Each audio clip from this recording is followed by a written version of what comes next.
copies here if you'd like to buy one. Let's see here. So you can see me after the meeting if you want to. I have some copies here. Okay, great. Okay, so I'm going to try and share my screen here. See if I can do this. Okay, can you see that? Okay, great. Okay, so my talk is going to be on love and judgment, and the reason I'm very deeply interested in the topic of judgment because I really see that as the core, as a psychiatrist, of really so much human suffering and misery, and as a major impediment to love, and as at the root of so many psychiatric illnesses and just human suffering and misery. And I don't see it talked about that much in. I'm not a Dharma scholar, but it seems to be that we talk about sort of hatred, greed, hatred, and delusion. But underneath that, it seems to be woven into the fabric of a lot of what we do is this issue of judgment. So I want to shed some light on this and explore this with you, and just sort of do some reflections and thoughts about this issue of judgment. What is it, and how does it operate, and how do we experience it? So I'm going to show some slides here to get started, and some of them are really disturbing. I just want to warn you, they're very painful and very disturbing. So I just want to warn you that if that's going to bother you, you may want to just not look, and then you know, I'll let you know when we get through these. But as I show you these slides, I want you, normally in our mindfulness practice, we attend to our thoughts, our sensations, right? Our beliefs, our feelings. I think what I see talked about a little bit less maybe is urges or intentions, which are so important, but also this issue of judgment. So as you see these pictures, notice what you feel, and then also notice if any kind of judging that you would have in terms of good, neutral, or bad. Okay, just notice what the brain does as you see these pictures. You guys ready? Okay, great, here we go. Oh, before we get started on that, I just wanted to share with you another announcement, which is that if you're interested in my work, I've been doing about 30 years of work on really spirituality and psychiatry, and the integration of spirituality into healing, especially from trauma, and the realization, they had the saying that love heals. So I've really done a lot of work on sort of what is love and how do we cultivate the capacity to love. And I have a whole bunch of videos and materials and PDFs and all sorts of stuff on my website that's all free. So it's all there for free. It's my offering to you all if you feel like it would be of interest and benefit you. Okay, so here's the first picture. This is, I think this is in Kiev, actually. This is one of the thousands of buildings that has been bombed and destroyed in the Ukraine war.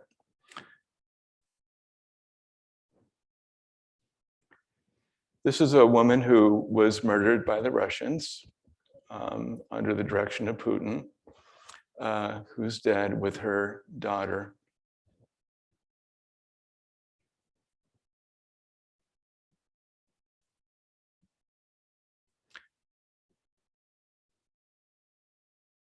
That's the most painful.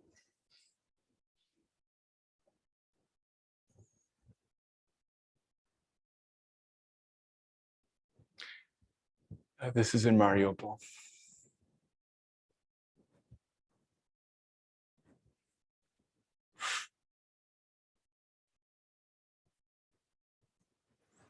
This is a picture of a man hitting his daughter.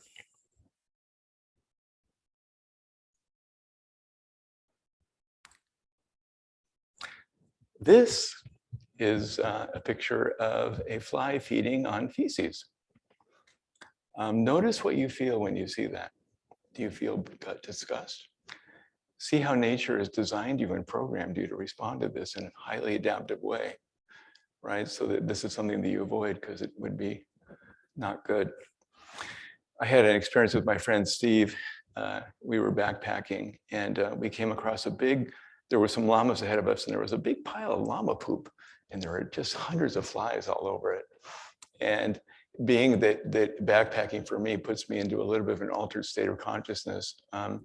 When I saw that, I just had this realization of how sacred that was and how important and essential it was to the whole web of life.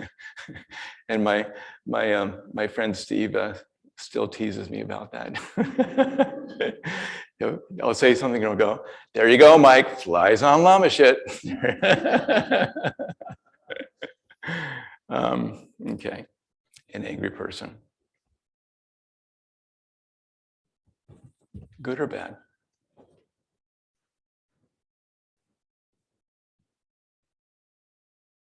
Okay. On the left, on my screen, is a beautiful, wonderful wildflowers in a field, right? And on the right is an equally beautiful flower. It's a dandelion in a lawn. Good or bad? Boy, it's all relative, that good and bad, isn't it, to our own personal perspective. The lawn is the bad part. The lawn is the bad part, right? Exactly. See, it's all subjective and relative, huh? Okay. So a lot of my comments are really based on a clinical approach that I've synthesized over the years, based on my understanding, my limited understanding of reading the Dharma, and also the mindfulness literature and the application of mindfulness to healing and recovery from trauma and from psychiatric illness. And the 3 A's of awakening is sort of a synthesis of 3 practices. I'm going to move this over. Attending, appreciating, and acting with love. And we'll get into these a little bit. Let's see here. Okay. So the first practice, attending, is to ask, what is this? What is this? To sort of look and investigate the mindfulness presence. The second A of awakening is ultimately sort of the realization that all that exists in reality is sacred, or if you can't feel that way, maybe just to say this is as it must and can only be, kind of a humble appreciation that it is what it is, right? And then the third, acting with love, is the question, moment by moment, what would love do in this situation? Sometimes that can be very difficult to figure out. It can take some time. So in terms of judgment, I really think the second A of awakening, appreciation, is really central to this issue of judgment. Appreciation has several meanings. One is, or a couple meanings. Appreciation is cultivated by attending, and it's really the cultivation of understanding, like, I really appreciate what you're saying, or I really appreciate the nature of the situation. And that kind of understanding, as we all know from our practices, can be sort of on a vertical level, it can be, or it can horizontal level, it can be sort of a cognitive understanding or conceptual understanding of things. And on a vertical level, that kind of understanding can be non-conceptual, like really, and nonverbal, and just sort of really getting for the essence of truth of the nature of things. But the other thing about is understanding, sort of appreciation involves, as you'll see, kind of a transmutation of judgment. That this practice of appreciation kind of has an impact on the experience of our judging, and I think that a lot of the practice of love, unconditional love, involves kind of a metabolism and transmutation of judgment through the practice of appreciation, which we'll get into. So what do we mean by love? And if you look at different definitions, really, it's really not a feeling. It's more an action that's inspired by reverence for life, an action to benefit life, ourselves and others, and not necessarily a feeling.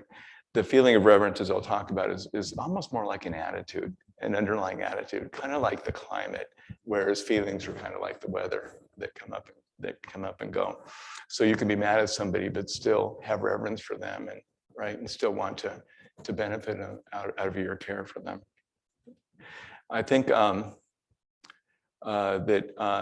really, to manifest love in life, and to realize that we have to have that combination of reverence, and then wisdom, and then skill. sort of knowing what's going on and what to do, and then knowing how to do it. And again, in my work, it's really cultivating those through the practice of the 3 A's. So barriers to reverence include judgment. There's many other barriers. I've only put a couple here. One barrier that we really, through our practice of careful attending, is kind of addressing habituation. We all just habituate to the miraculous, don't we? I mean, just think about it. I mean, look where we are. I mean, even just being able to see and hear each other and consciousness. I mean, the ultimate mystery of all is awareness. We really don't understand it. And yet it is what we are. It's just a mystery and a miracle. And yet we all just sort of wake up and go, oh, another day, right? So, but there's many other barriers, but judgment is one of them, which we'll get into. In terms of this discussion, it's partly definitions, right? So really, I sort of am using a narrow definition of judgment as distinguishing it from discernment. So discernment is really sort of seeing clearly the nature of things: harmful, beneficial, skillful, unskillful, productive, destructive, good or evil. Judgment is more assigning a value of good, bad, or neutral to things in the world, to ourselves, to others, and to situations, okay? And so as we get into this, I want to sort of pose this question about evil. Is evil good or bad? And if you think about it, maybe in relative terms versus absolute, this issue of judgment comes into that.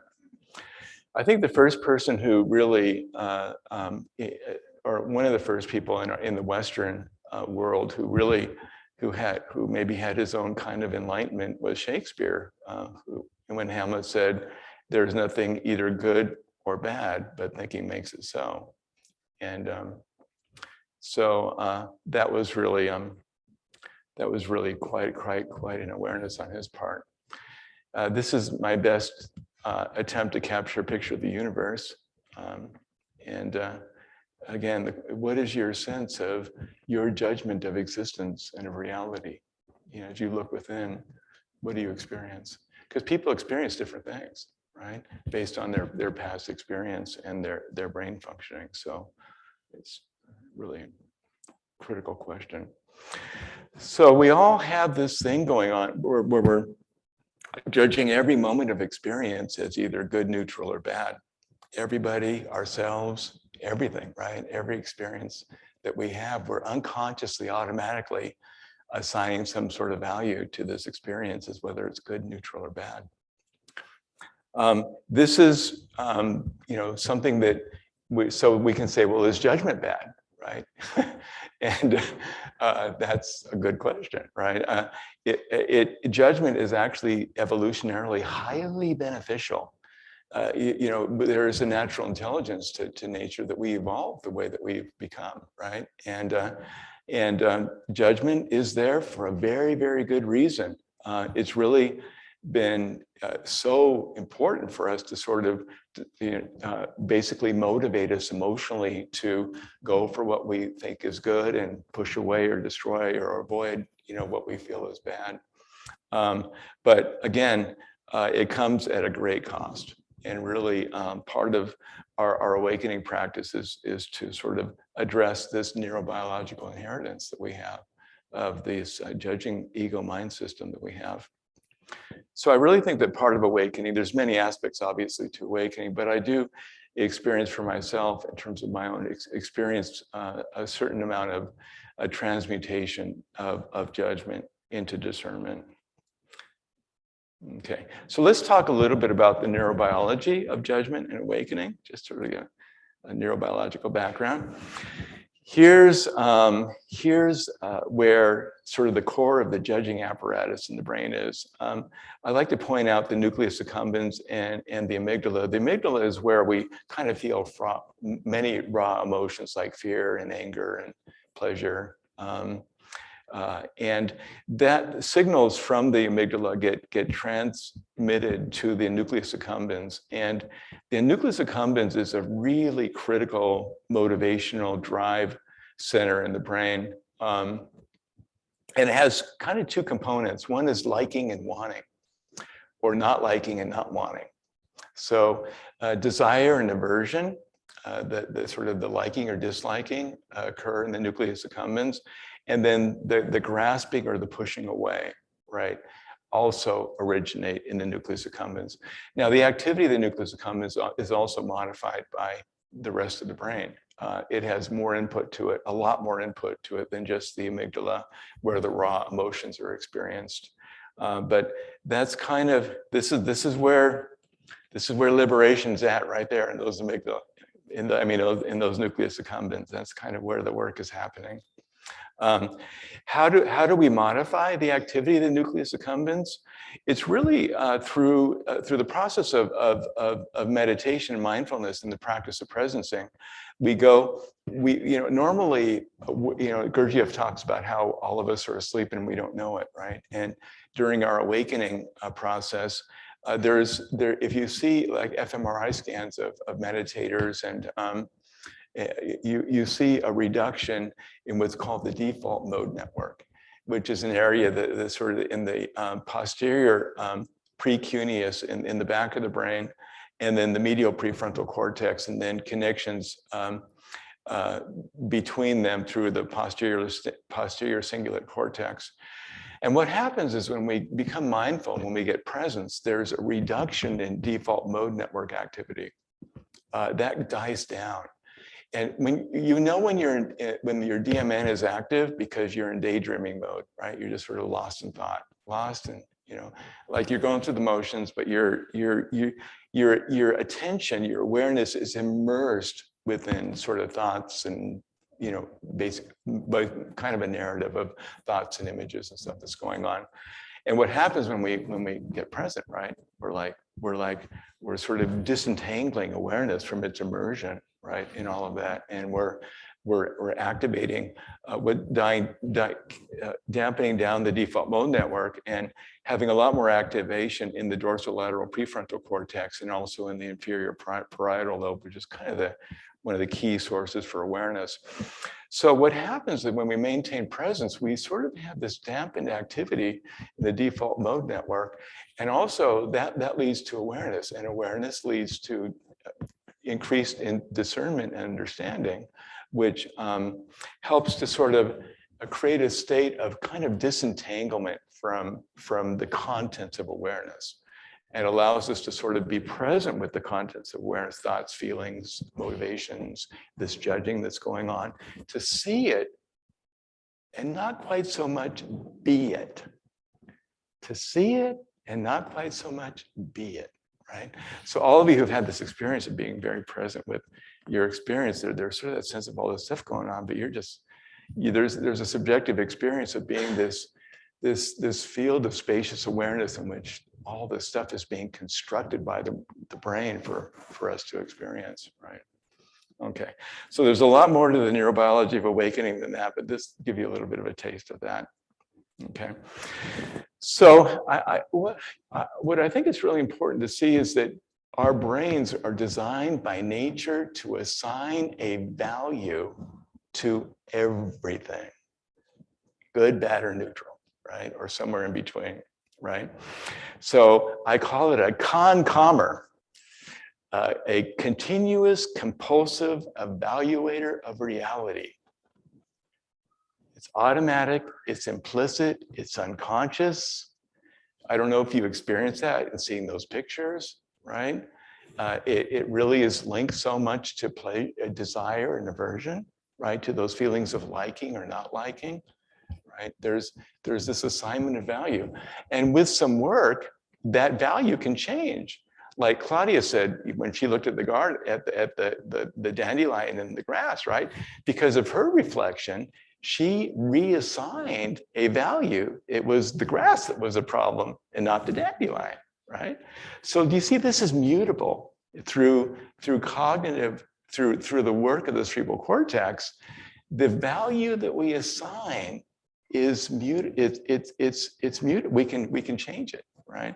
So, and really that our brains are just designed to sort of assign these values, and based on those values, that really drives the nucleus accumbens to decide, am I going to pursue this? Am I going to avoid it? Am I going to destroy it? Or if it's neutral, am I just going to disregard it? Okay. So it really drives our motivations and our intentions. So let's talk now a little bit about the psychology of judgment. Obviously, the 8 worldly winds of pleasure and pain and the forms in which they manifest we're designed to sort of automatically kind of assign a judgment of good or bad to pleasure or pain. Is that not true? I mean, so, this thing of judgment, it's so much in the atmosphere, it's so much in like it's almost like fish swimming in water, right? The water is so much judgment that the fish don't even see it. I mean, if you look at our society, if you really start attending very carefully to judgment and our language, it's everywhere. We're gooding and badding all the time. We're gooding and badding ourselves. We're gooding and badding each other. I mean, when Putin invaded Ukraine, I went through, as some of you know, a fit of judgment, of incredible aversion, and I was badding all over the place on him, and it really took some work, for me to sort of work through that. But it's just the other thing is in psychiatry in particular. I just finished a conference on a training on the treatment of trauma, and it was so interesting watching the people with PTSD who were working through and processing their pain. And it's all of us do this, but we all make our pain bad. We all make our pain bad, and pain is not bad. And part of healing is really coming to see that pain is not bad. So I really, this is such a critical thing, I think, for our awakening and our healing, which is to really come to a place where we really, really sort of change the way that we value pain. Really, really critical. A lot of judgment arises from wounding. I know I grew up with wounded parents who were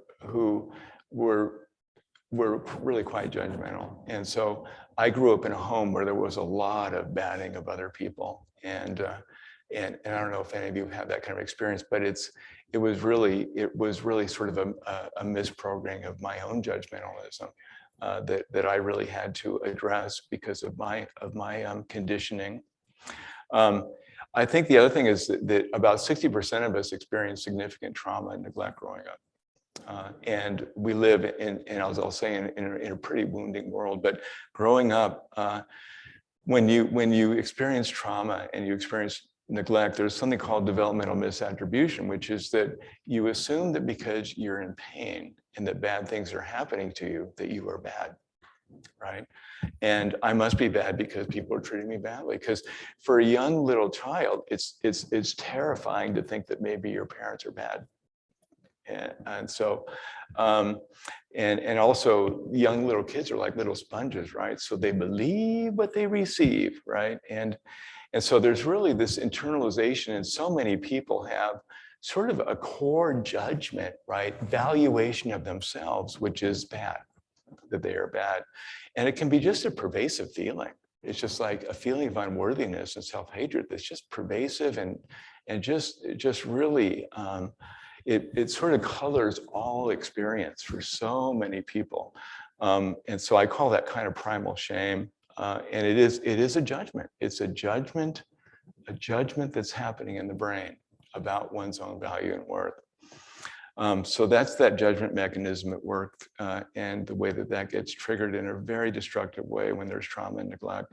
Now, in some people, especially in males who have a certain genetic vulnerability, that not so much happens as instead the judgment is toward the outside world, and then there's sort of a lot of rage that can then result in sort of antisocial kind of outlook on the world, and a lot of anger and hatred that goes externally.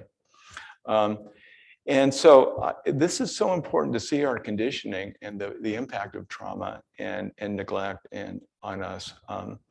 if that is the case, to really look deeply into that. I think that attending deeply into that, and then as we'll talk about later, there are some wonderful heart-mind practices that can work to sort of rewire the brain. Okay, so again, these are all of this trauma, this wounding, what I call the love wound, the woundedness to our sense of our basic goodness. And then the other side of the love wound is a woundedness to our sense of our being part of lovingly connected to something greater than ourselves. When that gets wounded, when we have a love wound, it really impacts sort of the sense of this judgment that we have of ourselves and others in a way that can be very, very pervasive and just color every aspect of your life. Okay. Now, it turns out we live in a very wounding world too. Right? If you look carefully, I mean, if you watch what's going on in a primate tribe, like a baboon tribe, and we have evolved over millions of years to have social hierarchies. And if you look at, we're all conditioned to judge each other, aren't we? And sort of judge our relative value and merit or worth based on these different kind of social traits that we have. Even spiritual, non-spiritual, right? We can fall into that trap.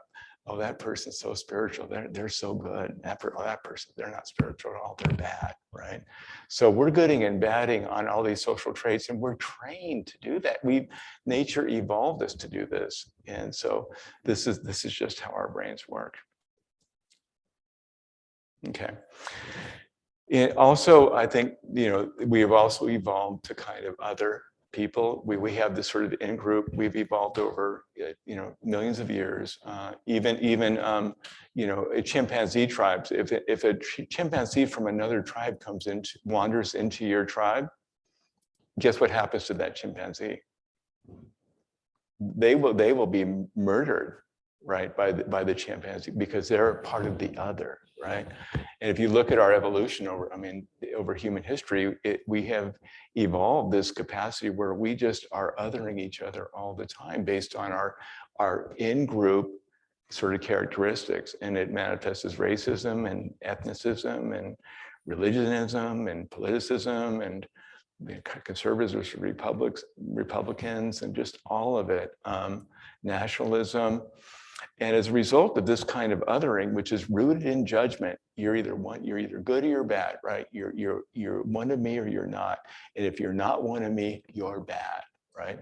And look at what that leads to in terms of man's inhumanity to man, right? And all of these very, very destructive, very harmful behaviors that we engage in that are all rooted in judgment.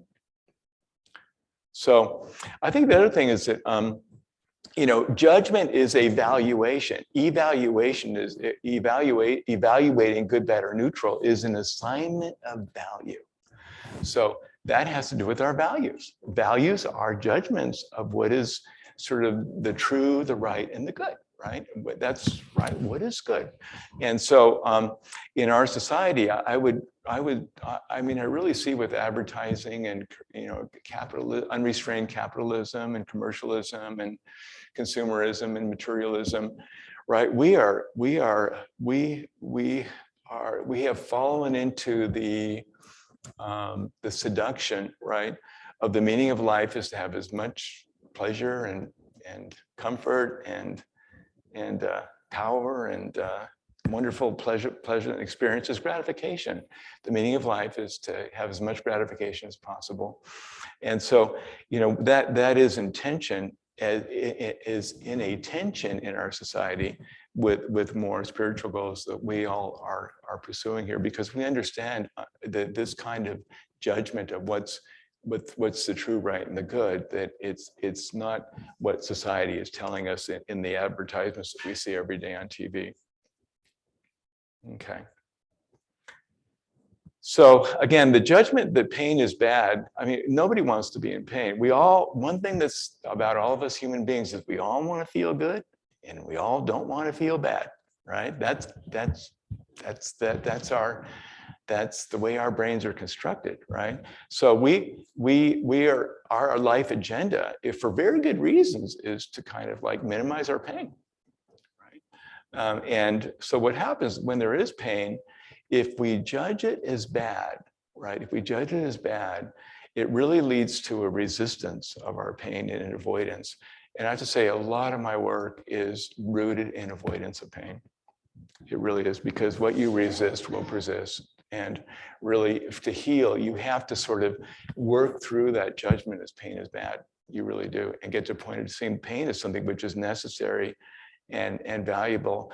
I mean, I don't know about all of you, but when I look back on some of the really traumatic, extremely painful things that I've been through in my life, they have been the most growth promoting and the most valuable to me, because of the way that I was blessed the capacity to embrace and work through that pain and metabolize that.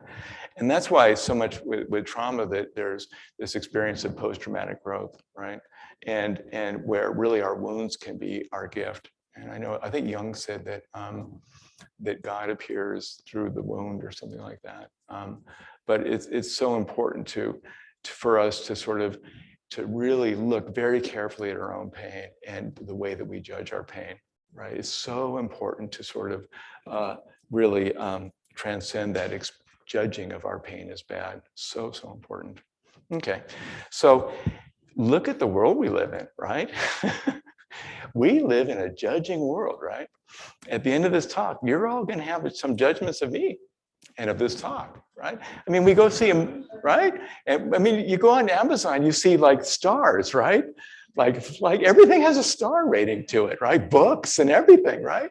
And when you go to a movie you go to dinner after the movie, what do you talk about? Was it a good movie or not, right? Isn't it true? And we're judging each other all the time. And everybody's judging us, right? And we're judging ourselves all the time, aren't we? I know my little brain, boy, if I make a mistake, I am judging myself as bad. It just happens. It's automatic. It's just the way that my brain has been programmed, right? And so many of us are like that. So I really think that we need to see that we live in this web of inter and intrapsychic judgments that is just affecting us all the time. What time do I stop? We're at about 5 minutes, more or less. Okay, so now I can judge myself for having too much material in here. I'm just going to go until it's time to stop, and then maybe we can do another presentation at another time. I'd like to talk a little bit about how do we manage judgment in our contemplative practice, and how do we heal judgment through our contemplative practice. But I may not be able to get into all of that today, but we can get to that at another time. So I want to talk a little bit about contempt. This is so important that that really a lot of people are very judgy, and sort of just jump to sort of a negative valuation if something doesn't go the way that they think it should. Yeah, and you guys all know people like this, right? Right? And some people are more judgy than others, aren't they? Wouldn't you agree with that? I happen to be blessed. I'm married to just an incredibly loving woman, Linda, and we had a thing just this last week where a landscaper had put a bunch of clippings and trash and branches and stuff behind our property in an ugly pile. And my first reaction, again, look at my brain, my sort of contempt prior to examination was to think, God, that was kind of lazy of them to just leave that there. That was kind of inconsiderate and disregarding to leave that there. And my loving, non-judging wife, Linda, said, well, maybe he's going to come back for it later. Or maybe he didn't want to, charge the extra time it would take to take it away. She was attributing sort of a story that was non-judgmental and benign. And sure enough, when we called the landscaper, he said, oh yeah, I wanted to let it dry out a little bit. I was planning to come back to get it next week. Right? Contempt prior to examination. Now, after you do examine the situation, right, and you see evil or destruction or unskillfulness or harmfulness or destructiveness or whatever you want to call it there, here's the critical question. Then do you have contempt? Or do you not? I don't know that we're going to come to a complete answer about that tonight because of our time. But maybe we can do this again and pick this up as a question to really investigate. What do we do with contempt? And how do we see the nature of that with judgment? Okay. So I just want to make another point that I think that a lot of religion gets into judgment. Oh my gosh. I mean, I'll tell you, and it's so ironic. Like, I mean, judgment goes back to Jesus Christ saying, "Judge not yet, lest you be judged." And you hear, judge the sin, but not the sinner, right? I mean, there's sort of this is woven into kind of the ethos of a lot of the world's great religions when they talk about the cultivation of unconditional love, right? There's much more to it than that we won't be able to get into today, but really, if you look at some people, it's like they don the cloak of religion in a way which is not liberating and enhancing of their spirituality. So I just make that point. I mean, it just seems so much hatred and so much death and destruction that's rooted in negative devaluations and judgments is really garbed in the cloak of religion. It's just so sad. So anyway, I think that if you notice people who have been wounded, and I see them as having a love wound, right? They're harshly judgmental people. I once had somebody say to me, "Well, all men are assholes and all women are bitches," and it's like that was his worldview. That was just a negative, contemptuous, sort of hateful outlook on and negative judging of other people. And again, with the love wound, there's just this corruption of this sense of reverence and of our loving oneness with the sacred universe. And it manifests as all these really painful emotions of resentment and anger, bitterness, and those sorts of things. So for many people, it's a relational catch-22, being in relational connection. If they're really poisoned by a lot of judgment, right, they're either going to be annoyed or they're going to be lonely. It's one or the other. So this judgment can really, really poison the capacity to be in loving relationships, right? Really, really, really important thing to see. And again, that kind of relational negative judgments really is a symptom of trauma and neglect. And so when we see judgy people, I know I've become less judgmental of judgy people as I've inquired deeply into it. I used to be very judgmental of judgy people. You're so judgmental, right? Right? Right? We do that, don't we? But it's more like, okay, it's like I see them now as having brain damage, right? A brain misprogramming. And if you saw somebody, for example, who couldn't walk, right? You wouldn't say, "Boy, you're a piece of shit. You can't even walk." You wouldn't do that, right? If they had a disability and they couldn't walk, or say somebody was blind or deaf, go, "Oh, you're a loser. You can't even hear." Boy, we don't do that, do we? We have compassion, right? So I think one of the things that is really been an awakening for me is to see that the people who are wounded, who have this love wound and who have this sort of harmful and destructive and negative, hurtful way of being in the world with other people, like, I don't know, say take Vladimir Putin maybe as an example. These are people who have been conditioned in a very toxic way, and really their brains they have a disability, right? They're deeply wounded. And so that's sort of getting ahead of myself in terms of how do we sort of work with judgment in our clinical practice. In our spiritual practice. But that's been really a real awakening for me. I think the other thing I just want to say is that if you look at our society, the toxic role of judgment in the way that we handle people who are harmful to society, right? And most people who are harmful to society is because they have been profoundly wounded and they've grown up in a wounding world, and they're sick. They're sick in a bad way. This really became a real clarity. I mean, I had one of the best things that ever happened to me was an extremely painful crisis I had when I went to work at Atascadero State Hospital. And my first patient was a guy who didn't like his mom's boyfriend. So he stabbed him 60 times and cut off his head. And I was like, and I'm here to care for you. Oh my God. And then another patient, my first patients, my two patients, was a guy who had alcoholism and kind of just very antisocial, and he beat in his girlfriend's head with a baseball bat and then drug her body on the train track so that we'd get run over. And so I experienced horror and contempt and disgust, and these are people I had to care for. And it really threw me in this incredible existential crisis. It was so painful. It was so painful going to work and trying to find a way to care for these people with authenticity. So that was very, very, very, very, very difficult.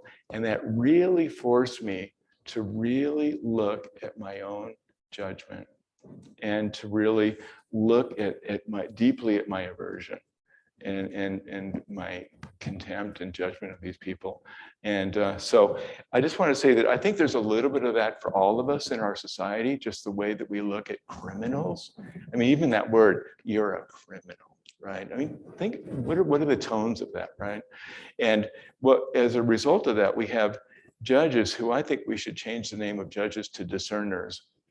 We should call them discerners instead of judges, because we have a system which is basically designed to punish people rather than to help correct their brain damage that is resulting in their criminality, right?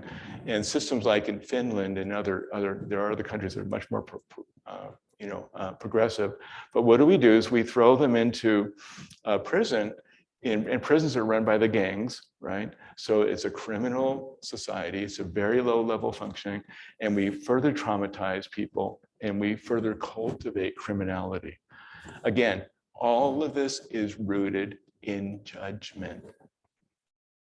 Okay, so it's important to sort of see that. Okay, so I'm going to stop here and talk, and maybe if I'm invited back, I have another good hour of material here on how do we then sort of address judgment in the process of cultivating our own awakening. I want to thank you all. So good to be with you. Thank you. Oh, questions or comments from anybody? Let me see here. Let me see if I can end this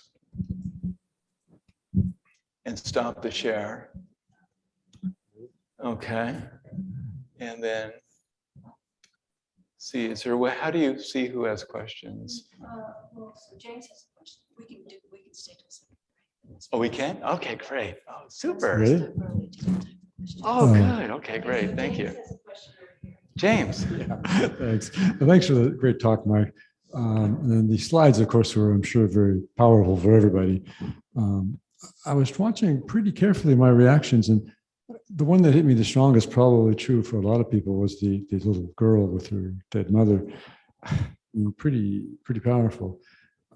I didn't find myself being judgmental, though. I just felt just tremendous sadness, and that was my response, just tremendous sadness. And I don't know how you comment on that, or.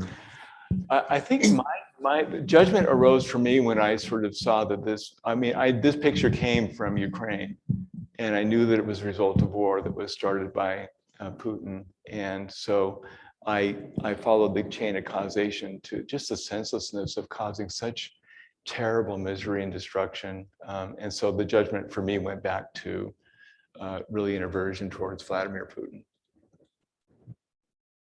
Thanks.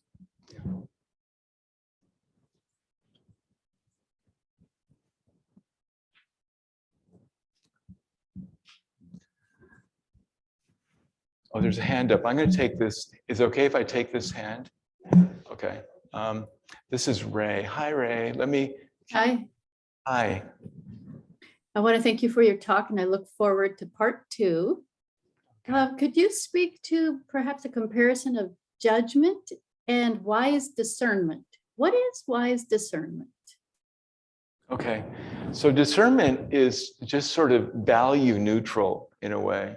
It's rooted in just sort of seeing the true nature of things. And so discernment with the war in Ukraine would be say that it's just very sad, it's very destructive, and it's senseless, and it's unskillful, it's very, very harmful, and that it's causing incredible pain and suffering, and it's just unwholesome.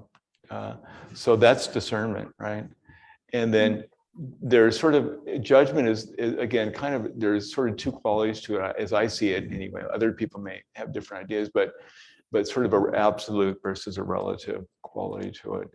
So from an absolute point of view, this is just the universe universing, right? This is just things happening as they must and can only happen due to 10,000 causes and conditions. That it's just an incredible matrix of interdependent causes and conditions, and it's just what's happening. And from an absolute point of view, like Hamlet says, there is no good nor bad, but thinking make it so. This is just the universe doing what the universe does. So there's sort of a neutral, non-judgmental component that's sort of separate from that you don't get with discernment. Thank you. Yeah, hi, I'm Bob. Thank you, Mike. The story of the wood pile reminds me, and I don't know if others, just driving, people cut you off and one gets angry, and then I will build a story. But it's still building a story that they're on the way to the hospital or this or that. I'm looking forward to the time where I think it's just a car and I don't build a good story to make it more acceptable. Yeah. That's another great example, right? And so you can tell a person's psychology by what kind of story they construct when you get cut off, right? Is it a benign story, or what is your basic assumption? And that has to do with our schema, what are called schemas or worldviews, which are based on what I like to call love templates that are developed very, very, very, very early on in our first few years of life. Yeah. Thank you. Okay, any more hands up? I don't see any more hands. Okay.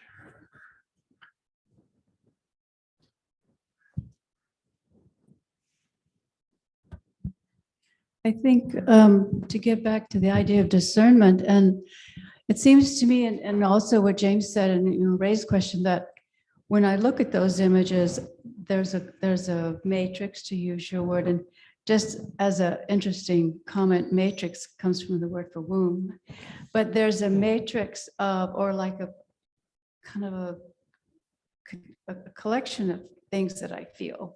And judgment was as far as possible from the judgment of a little girl, because it was so much richer. I think discernment leads to that too.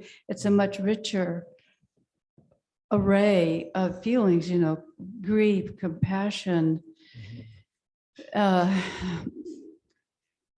compassion really. And so I think discernment has a lot of understanding, like your understanding with your first two clients there, you judge them in a way, but then once you apply discernment,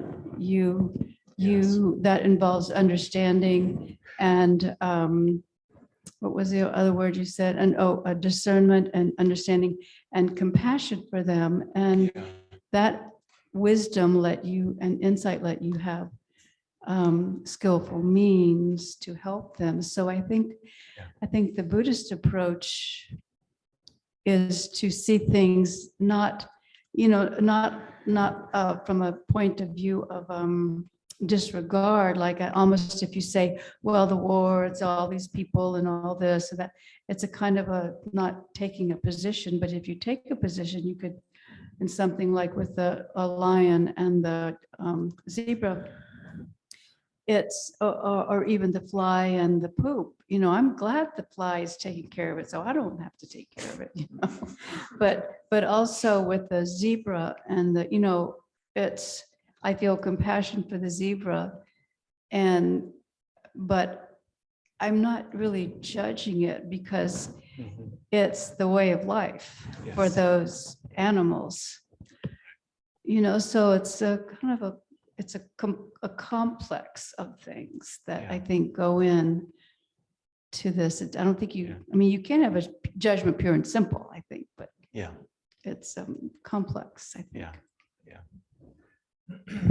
I'm just noticing, it's hard to have a cliffhanger kind of a talk because I want resolution of all this, I hope you won't judge me negatively for that. No, I'm just noticing, and I guess the way I try to talk about it to myself is aiming for benefit, minimizing harm. And that, as Bob alludes to, you don't know if your stories are right or Right. they're, Yeah. but I'm looking for I notice my mind wanting to get a little solution here, because it's really a difficult topic. So thank Yeah. you. Okay, yeah. I think, Claudia, for your comment, thank you. Nick. Claudia, thank you. I think discernment is like, that's where I use appreciation, right? In the 3A's, appreciating, I really appreciate the nature of the situation in a non-judgmental, sort of humble, acceptant kind of, this is the nature of, this is what it is, right? So that understanding with acceptance and non-judgment that is sort of captured in that concept of appreciation. The Buddhist teachers talk about it, having your mind be serviceable.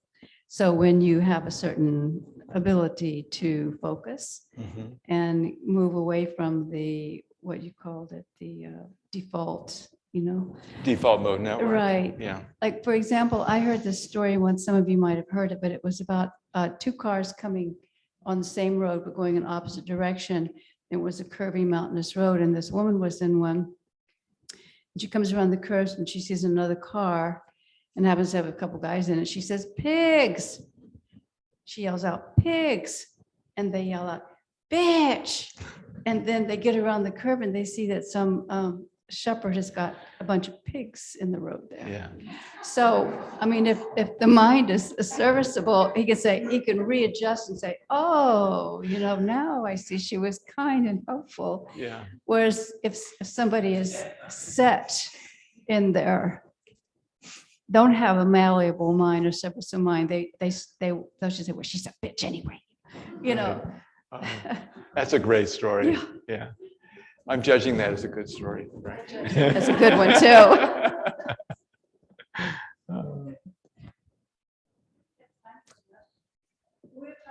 One, I think one more. Anybody has